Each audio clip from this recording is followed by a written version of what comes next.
नमस्कार। हरिओम ट्रेडिशनल में आपका स्वागत है। आज मैं आपको सुनाने जा रही हूँ कार्तिक मास के शुक्ल पक्ष में आने वाली देव उठनी एकादशी व्रत की कथा। इस एकादशी को प्रबोधिनी एकादशी, हरिबोधिनी एकादशी तथा उत्थान एकादशी आदि नामों से भी जाना जाता है। ये वही दिन है जब परम भगवान श्री हरि की 4 मास की निद्रा समाप्त होती है, अर्थात चतुर्मास की अवधि समाप्त होती है। 4 माह तक अर्थात हरिशयनी एकादशी से देव उठनी एकादशी तक भगवान श्री हरि योग निद्रा में शयन करते हैं तथा इस दौरान कोई भी मांगलिक कार्य जैसे विवाह, यज्ञ इत्यादि नहीं किए जाते हैं और भगवान के योग निद्रा की समाप्ति के बाद सभी प्रकार के मांगलिक कार्यों का प्रारंभ होता है और इसकी शुरुआत होती है तुलसी विवाह के साथ, अर्थात सर्वप्रथम भगवान श्री विष्णु के शालिग्राम स्वरूप तथा तुलसी माता का विवाह होता है।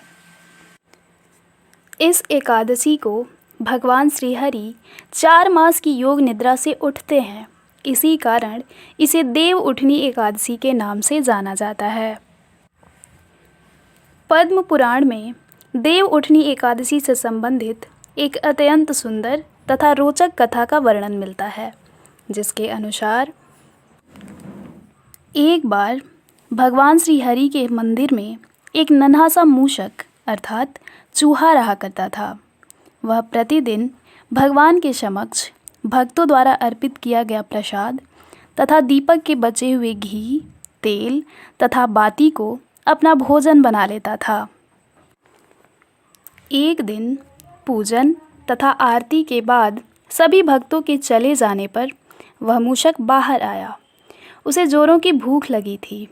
वह दिए के समीप आया, परंतु दिया अभी बुझा नहीं था। दिए की ज्योत धीमी होकर अभी भी जल रही थी, लेकिन मूषक राज को इतनी भूख लगी थी कि उसने बाती को खाना शुरू कर दिया। जलती हुई बाती उसके दांतों में फंस गई और उसे जलन होने लगी। अग्नि के कारण वह मूषक भगवान श्री हरि के विग्रह के समक्ष उछलने लगा और इस प्रकार अग्नि की ज्वाला के कारण उसकी मृत्यु हो गई। और यह समय था कार्तिक मास की देव उठनी एकादशी का। अब हमारे करुणा सिंधु भगवान श्री हरि की अपार करुणा देखिए। वास्तव में तो मूषक जलती हुई बाती खाने के कारण अंदर से जल गया था और इसी कारण उछल कूद कर रहा था, परंतु करुणा निधान भगवान श्री हरि ने इस क्रिया को कार्तिक मास के दौरान मूषक द्वारा दीपदान समझा तथा उनके विग्रह के समक्ष उछल कूद की क्रिया को नृत्य कीर्तन समझा और मूषक को मुक्ति प्रदान कर दिया।